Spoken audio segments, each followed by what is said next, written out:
Once upon a time, it wasn't common for women to go to school. Now, girls' education is a mandate of the, it's a global mandate, not just in Pakistan. The more we make the right things common, as opposed to saying, oh, you went to school, amazing, how did you do that? We need more of that, we need more of that.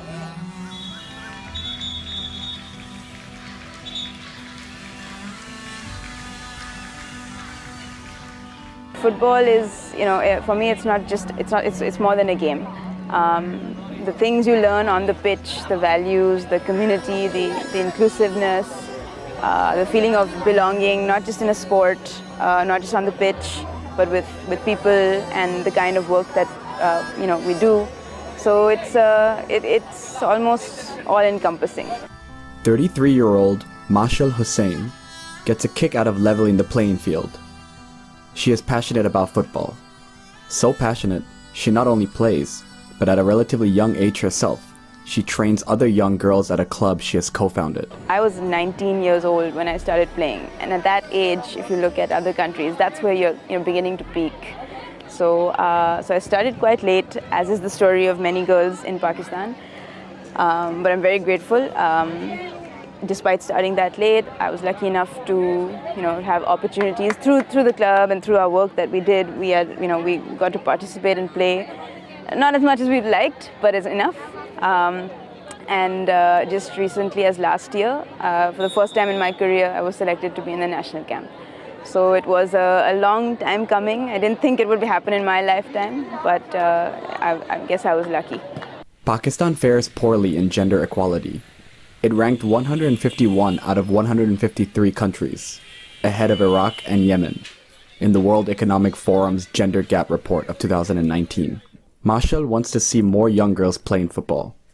In 2010, she helped create a women's football team for Karachi United, one of Pakistan's popular professional men's club. She captained the team for a long time.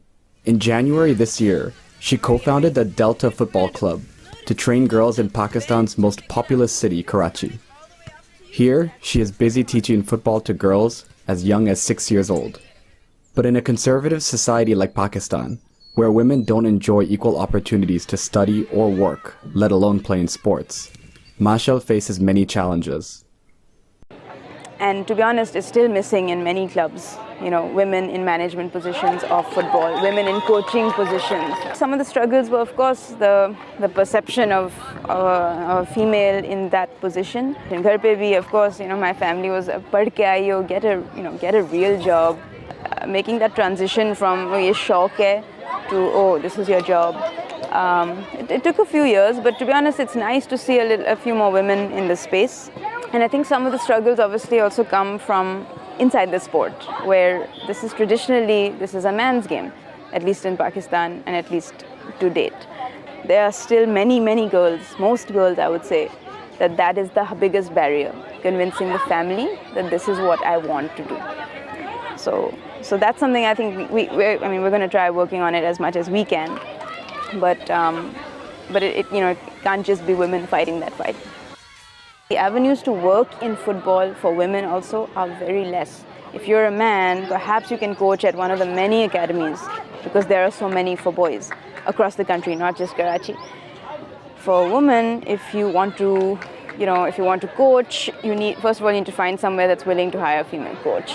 Then you need to make your choice. If you're going to coach young boys as a female, there will of course be a small tension around that. Will the boys take you seriously? Will that be a good use of your time? Would you rather coach girls? And where are these girls? Who's organizing the girls? You'll end up having to do that, and most people aren't, that's not what they want. Mashal says if parents support their daughters in their ambition, then that would eventually be rewarding for both. Mashal believes in taking charge and trying to make a difference.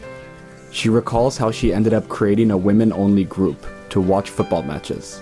I wanted to watch matches with my female friends. I didn't want to always hang around with the boys.